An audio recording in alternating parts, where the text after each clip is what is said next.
The morning sun reflected off the massive view screen in Earth's Central Command as Admiral James Walker stared at the approaching alien ships. His weathered face showed no emotion, but his fingers drummed steadily on the metal railing. 50 years had passed since humanity's first contact with the Stellar Assembly, and now they were finally getting their own fleet. But something didn't feel right. "Sir, the assembly ships are requesting docking permission," said Robert, the young officer at the communication station. His voice carried the excitement that most humans felt about dealing with the aliens. "Ambassador Dex's vessel is leading the convoy." Walker nodded slowly, his gray eyes narrowing. In his 30 years of service, he had learned that when something seemed too good to be true, it usually was. The Assembly had offered Earth a fleet of slightly used warships at a surprisingly low price, just some of Earth's rare minerals in exchange. While the Council had jumped at the chance, Walker had his doubts. "Grant them permission," he said, straightening his uniform, "and inform Dr. Ross that she should meet us at Docking Bay 3. The assembly ships moved with perfect precision, their sleek forms casting long shadows over the space station. Walker made his way down to the docking bay, his footsteps echoing in the metal corridor. He found Dr. Maria Ross already waiting, her tablet computer tucked under her arm and her curly hair tied back in a practical knot. "Ready to inspect our new fleet, Doctor?" Walker asked. Ross smiled, but her eyes showed the same concern he felt. "Ready to see what kind of trick they're trying to pull, more like." The airlock cycled, and Ambassador Dex stepped through with his usual flourish. The alien stood 7 feet tall, his blue-tinted skin gleaming under the bay lights. 2 other assembly members followed him, their faces wearing what Walker had learned to recognize as their species' version of smug smiles. "Admiral Walker, Dr. Ross," Dex's translator made his voice sound artificially cheerful. "We bring you the fleet as promised, a most generous offer from the Assembly to our developing friends." Walker caught the slight pause, the carefully chosen words. He'd spent enough time around Assembly diplomats to know when they were hiding something behind their politeness. "We're eager to inspect the ships, Ambassador," Ross said, her tablet ready to take notes. Of course," Dex replied. "Though, I must warn you." His head tilted in what might have been concern, but his eyes sparkled with something else. "The ships are, as we said, slightly used. They may need some cosmetic work." The first viewing port they reached looked out over the delivered fleet, and Walker's heart sank. Slightly used was the understatement of the century. The ships looked like they'd been dragged out of a space junkyard. Their hulls were covered in what appeared to be rust and corrosion, with visible damage to their outer plating. Some looked like they could barely hold together in space. "These are warships?" Ross asked, her voice carefully neutral as she took pictures with her tablet. Dex spread his long fingers in what the Assembly considered a gesture of generosity. "The finest vessels of their era. With some work, they should serve Earth's defensive needs quite adequately." His companions made soft, clicking sounds, their species equivalent of laughter. Walker walked along the viewing port, studying each ship. Behind the damage and decay, he could make out the powerful lines of their design. These hadn't just been warships, they had been top-of-the-line battleships once. But why would the Assembly sell them such valuable ships, even in this condition? "We'll need to do a full inspection," he said firmly. "Of course, though I'm afraid we're on a tight schedule," Dex replied smoothly. "The payment must be transferred before we can complete the handover." The next few hours were a blur of activity. Walker and Ross led a team through quick inspections of the ships, while Council representatives handled the payment transfer. The closer they looked, the worse the ships appeared. Corridors were filled with debris, control panels were smashed or missing, and every surface was covered in what looked like years of neglect. But something caught Walker's eye on the flagship, a section of damage that seemed too precise, too calculated. He'd seen enough battle damage in his career to know the difference between random wear and deliberate destruction. Ross noticed it too, her fingers running along the edges of a damaged panel. "This wasn't an accident," she whispered to him when no assembly members were nearby. "They tried to make this look like decay, but these cuts are too clean." Walker nodded slightly. "The question is, what are they trying to hide? The Council, despite Walker's requests for more time, was eager to complete the deal. By evening, Earth's rare mineral deposits had been transferred to assembly control, and the fleet officially belonged to Earth. Walker watched from the command center as Ambassador Dex's ship prepared to depart. "We wish you the best of luck with your new acquisitions," Dex said in his final transmission. "The assembly looks forward to seeing how Earth manages its new defensive capabilities." The slight tremor in his voice might have been a suppressed laugh. After the assembly ships departed, Walker called an emergency meeting with his top engineers and Dr. Ross. They gathered in a secure conference room, away from any possible assembly surveillance. "They think they fooled us," Walker said, looking around the table. "They expect us to fail with these ships to prove their belief that humans are too primitive to handle advanced technology." Ross was already pulling up scans on the main display. "The damage is extensive, but it's targeted. They specifically went after key systems, weapons, navigation, the neural interface controls. But look here." She highlighted several areas. "The core technology is still intact. They damaged the access points, not the systems themselves. Can we fix them?" asked Tom White, the head of engineering, his eyes. They were already studying the schematics with professional interest. Ross smiled for the first time that day. "Fix them? With what I'm seeing in these scans, we might be able to do much more than that. They didn't destroy these ships, they just tried to lock us out of them. And if there's one thing humans are good at," Walker finished, "it's breaking locks." He looked at the scans again, seeing past the surface damage to the potential beneath. The assembly had meant to humiliate Earth, to prove their superiority. Instead, they might have just handed humans exactly what they needed. "Get me a list of everything we need," he told the room. "People, resources, equipment, total secrecy. Let the assembly think we're struggling with their generous gift, but I want real progress. These ships were built to be the best in space, and that's exactly what they're going to be again." As the meeting broke up, Walker stood at the window, looking out at their battered fleet. The assembly thought they had sold Earth a graveyard of ships. They would learn that humans had centuries of experience bringing dead things back to life. And when these ships flew again, they would be more than restored. They would be transformed. In his mind, Walker could already see it, a fleet rising from its artificial decay, powered by human determination and ingenuity. The assembly had tried to shame them with these rusted warships. Instead, they had given humanity the tools to join the stars on their own terms. "They really should have studied their history," he muttered to himself. "Humans have always been at their most dangerous, when others underestimate them." 2 weeks later.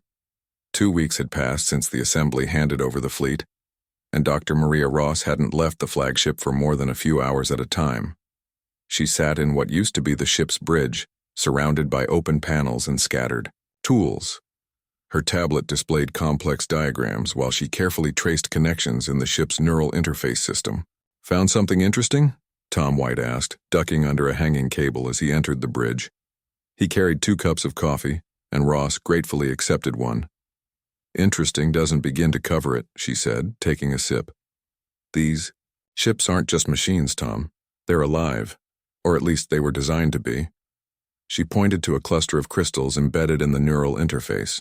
Unlike the rest of the ship's obviously damaged systems, these crystals gleamed with an inner light.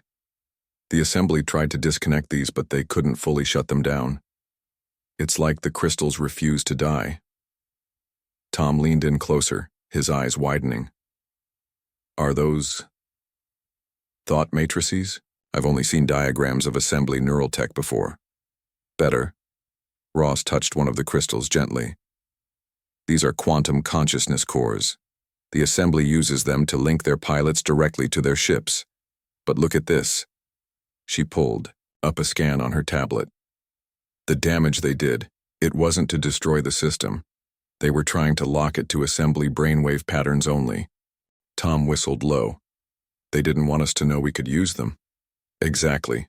But here's the thing. Human brainwaves are actually more compatible with these crystals than assembly patterns. Their mistake was thinking we couldn't figure this out." A sound from the doorway made them both turn. Admiral Walker stood there looking tired but determined. "Show me," he said simply. The first test Ross led them to a testing chamber they'd set up in the ship's medical bay. Inside, a smaller neural interface crystal sat connected to various monitoring devices. "We've been running tests for the past week," she explained. "The assembly thinks humans are too primitive to handle direct neural links, but our brains are actually more adaptable, more creative in forming new neural pathways." She activated a display showing brain scan comparisons. "See these patterns? Assembly minds try to dominate the interface, force it to work their way. But human minds, we naturally try to work with it, form a partnership. The crystals respond better to that approach."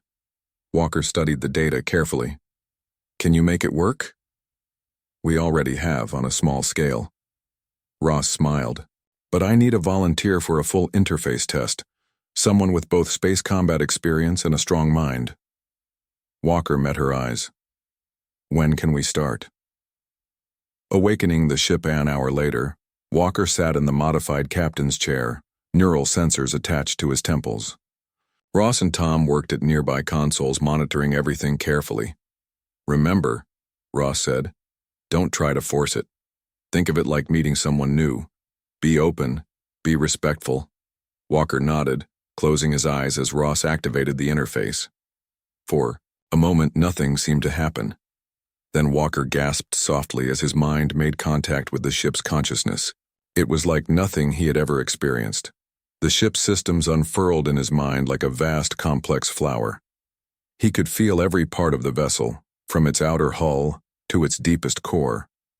But more than that, he could feel its personality. "It's not just programming," he whispered, eyes still closed. "It has memories, emotions. She was wounded. They tried to break her spirit when they stripped her systems." Ross watched the readings with growing excitement. The neural connection was stronger than any they'd seen in the assembly data. "How does it feel?" "Like she's been waiting for someone who could understand her," Walker replied. "The assembly treated these ships like tools, tried to force them to obey, but they're meant to be partners." Suddenly, lights began coming on throughout the bridge. Displays that had been dark for weeks flickered to life. Through the neural link, Walker could feel the ship awakening, systems that had been dormant, beginning to respond. "That's impossible," Tom breathed, checking his readings. "We haven't even repaired those systems yet." "She's showing me how," Walker said. "The assembly didn't just damage these ships, they imprisoned them, limited them. But she knows how she's supposed to work, and she's willing to teach us." Ross was already recording everything, her hands flying over her tablet. "The assembly thinks they understand this technology because they created it, but they never truly bonded with it. They never let it reach its full potential." The next few hours were a revelation. Through Walker's neural link, they learned more about the ship's true capabilities than they had in 2 weeks of study. The ship, which Walker felt should be named Phoenix, hadn't just been a warship. She had been an explorer, a protector, designed to work in perfect harmony with her crew. "We need to get teams working on all the ships," Ross said as they finally ended the test. "Now that we know what to look for, what to fix." She paused, looking at Walker. "How?" Ship looked more damaged than it was. Inside, the Phoenix was a marvel of restored and enhanced technology. Her neural systems now working better with humans than they ever had with assembly pilots. Deep within the ship, Admiral Walker sat in his neural interface chair, running combat simulations with his crew. The neural link hummed with energy as the Phoenix's consciousness merged with his own. After 5 years of practice, the connection felt as natural as breathing. Hostile ships approaching from Sector 7, called out Lisa from the weapons station. Like everyone on the bridge crew, she wore the new neural interface headband, allowing her to connect directly with her station's systems. Walker didn't need to give verbal orders anymore. Through the link, he shared his battle plan instantly with both crew and ship. The Phoenix responded smoothly, her movements in the simulation far exceeding her original design specifications. "Sir," Robert's voice came through the ship's internal comm. "Ambassador Dex's quarterly inspection team has just landed. They're requesting their usual tour of the restoration efforts." Walker smiled slightly. "Time for another show. End simulation and prepare for inspection. Remember, we're all tired, frustrated engineers trying our best with outdated technology. The inspection tours had become a regular event, with assembly representatives barely hiding their amusement at humanity's primitive attempts to restore their ships. Little did they know these performances were carefully staged. Dr. Ross met the inspection team at the airlock, her clothes deliberately stained with grease, her hair messily tied back. "Ambassador Dex, welcome back to our humble facility," she said, sounding tired and slightly discouraged. Dex's tall form ducked through the airlock, his blue skin gleaming under the hangar lights. 2 technical experts followed, carrying scanning equipment. Equipment humans had long ago learned to fool. "Dr. Ross, always a pleasure," Dex said smoothly. "I trust you're making some progress with our generous gifts." "We're doing our best," Ross sighed, leading them toward a prepared work area.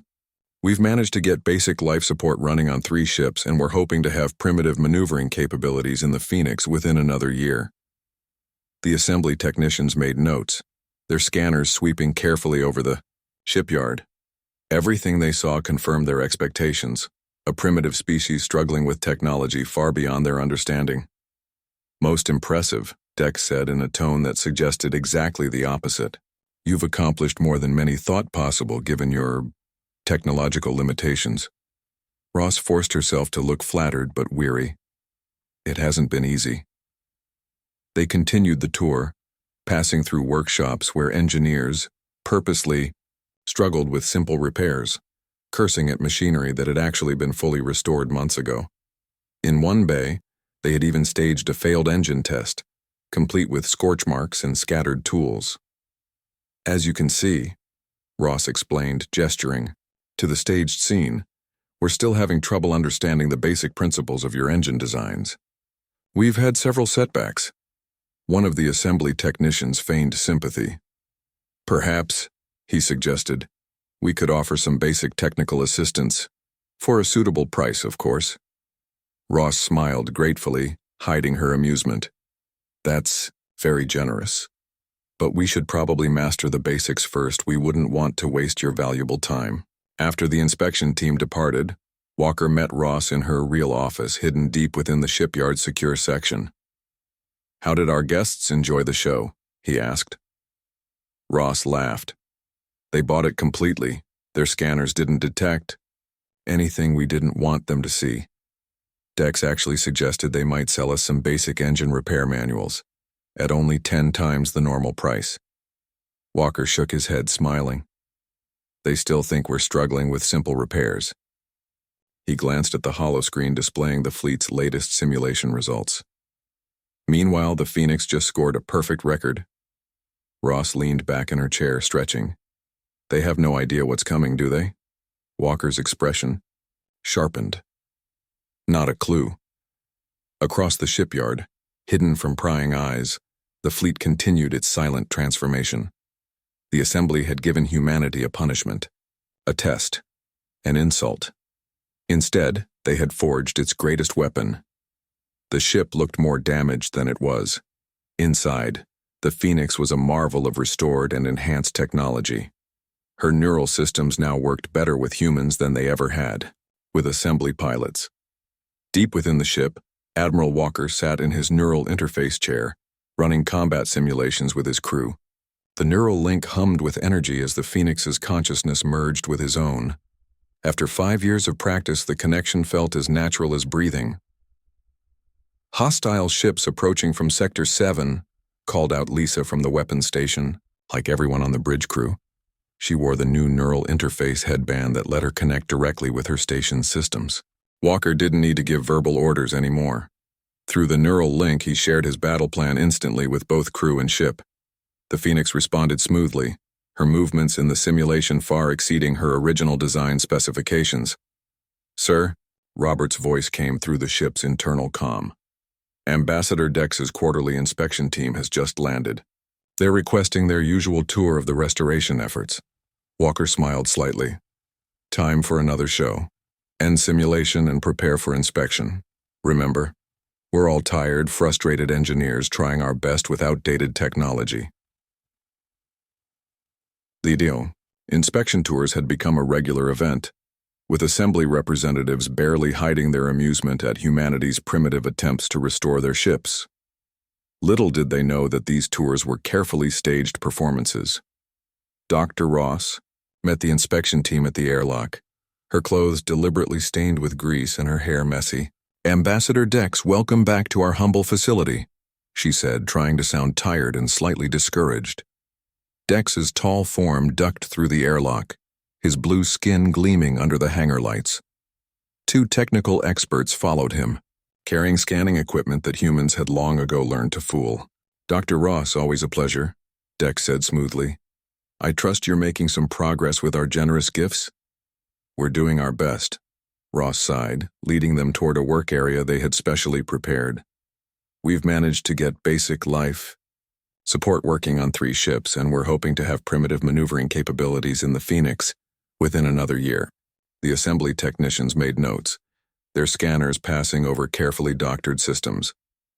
Everything they saw suggested exactly what they expected: a primitive species struggling with technology far beyond their understanding. "Most impressive," Dex said in a tone that suggested exactly the opposite. "You've managed to accomplish more than many thought possible, given your technological limitations." They toured several workshops where engineers purposely struggled with simple repairs, cursing at machinery that had actually been fully restored months ago. In one bay, they had even set up a failed engine test, complete with scorch marks and scattered tools. "As you can see," Ross explained, gesturing to the stage scene, "we're still having trouble understanding the basic principles of your engine designs. We've had several setbacks. What the assembly team didn't see were the real workshops, hidden behind false walls and security systems more advanced than anything they believed humans capable of creating. They didn't see the fully restored ships, their systems not just repaired but enhanced by human innovation. Perhaps," one of the technicians suggested with fake kindness, "we could offer some basic technical assistance for a suitable price, of course." "That's very generous," Ross replied, forcing herself to sound grateful while hiding her amusement. "But we should probably master the basics first. We wouldn't want to waste your valuable time." After the inspection team left, Walker met Ross in her real office, hidden deep within the shipyard's secure section. "How did our guests enjoy the show?" he asked. "They bought it completely," Ross laughed. "Their scanners didn't detect anything we didn't want them to see. Dex actually suggested they might sell us some basic engine repair manuals, at only 10 times their normal price." Walker shook his head, smiling. "They still think we're struggling with simple repairs. Meanwhile, the Phoenix just scored higher in combat simulations than any assembly ship on record." "It's not just the Phoenix," Ross said, pulling up detailed statistics on her screen. "All 10 ships are now fully restored, and the neural interfaces are working better than ever.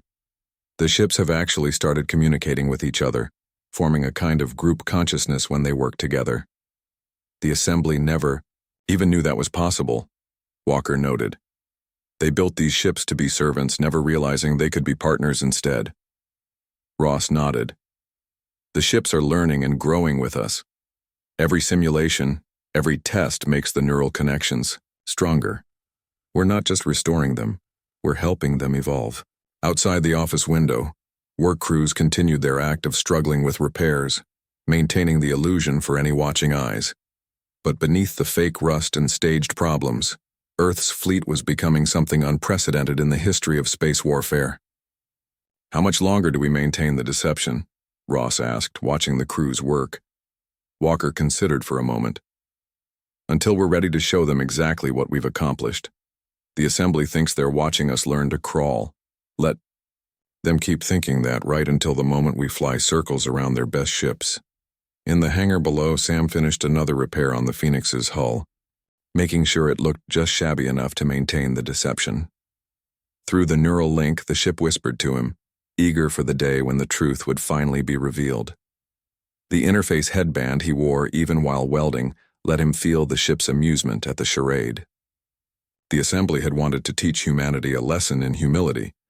Instead, they had given Earth's people the chance to show what they did best: take something broken, understand it, improve it, and make it into something far greater than its creators had ever imagined.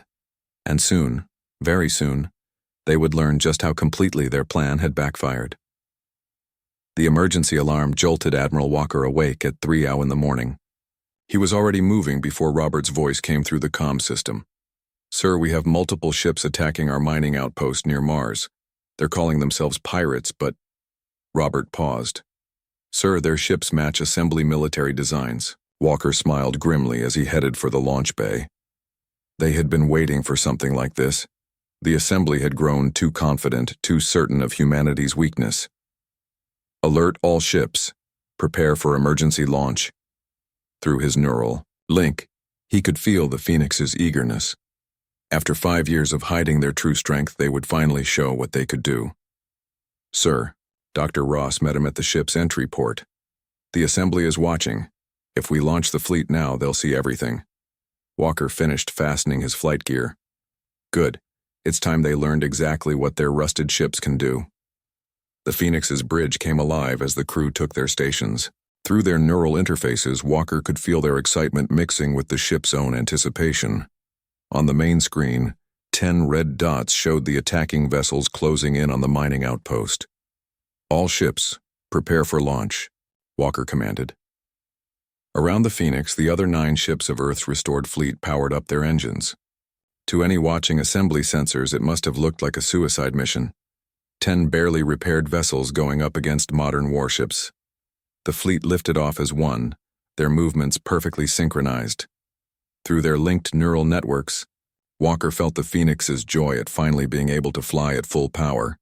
The ships accelerated far faster than anything the assembly would have believed possible, crossing the distance to Mars in record time.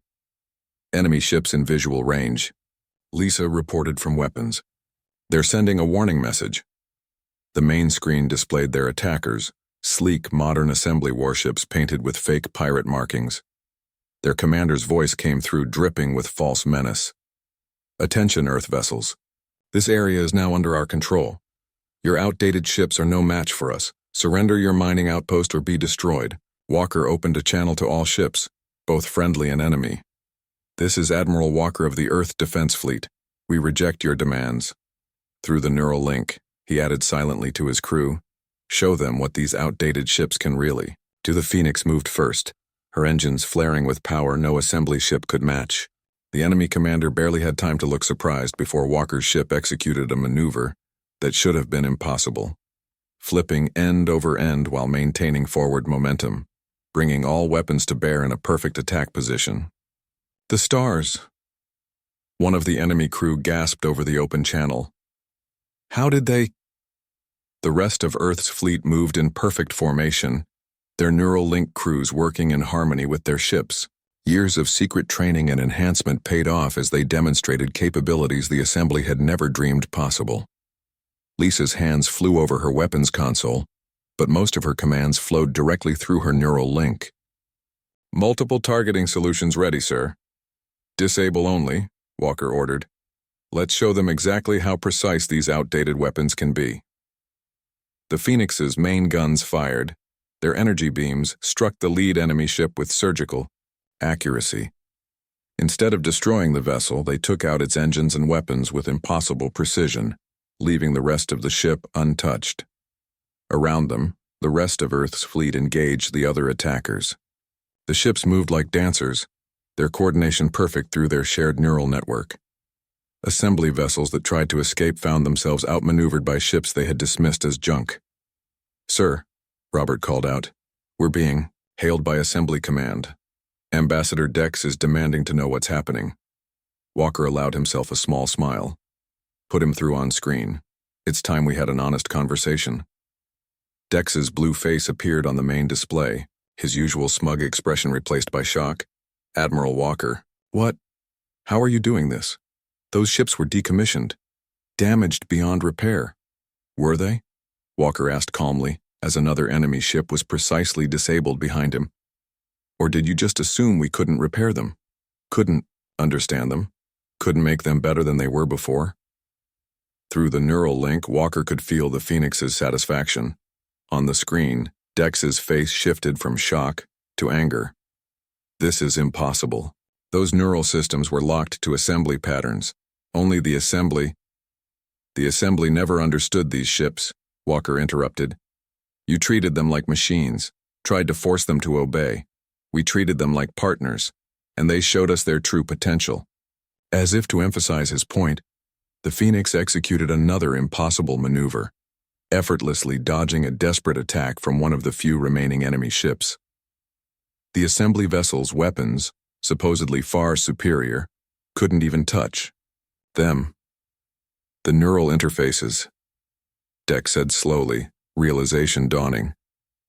You didn't just repair them, you improved them. Humans are good at that, Walker answered. Taking things others throw away, understanding them, making them better. Your gift of rusted warships wasn't the insult you intended. It was the greatest opportunity we could have asked for. On the tactical display, the last enemy ship surrendered. The entire battle had taken less than 15 minutes. Not a single life had been lost. Earth's primitive fleet had completely outclassed the Assembly's modern warships. Sir, Robert reported, we're receiving signals from Assembly command ships in 3 sectors. They're all demanding explanations. Walker looked at Dex's increasingly uncomfortable face on the screen. I suggest the Assembly leadership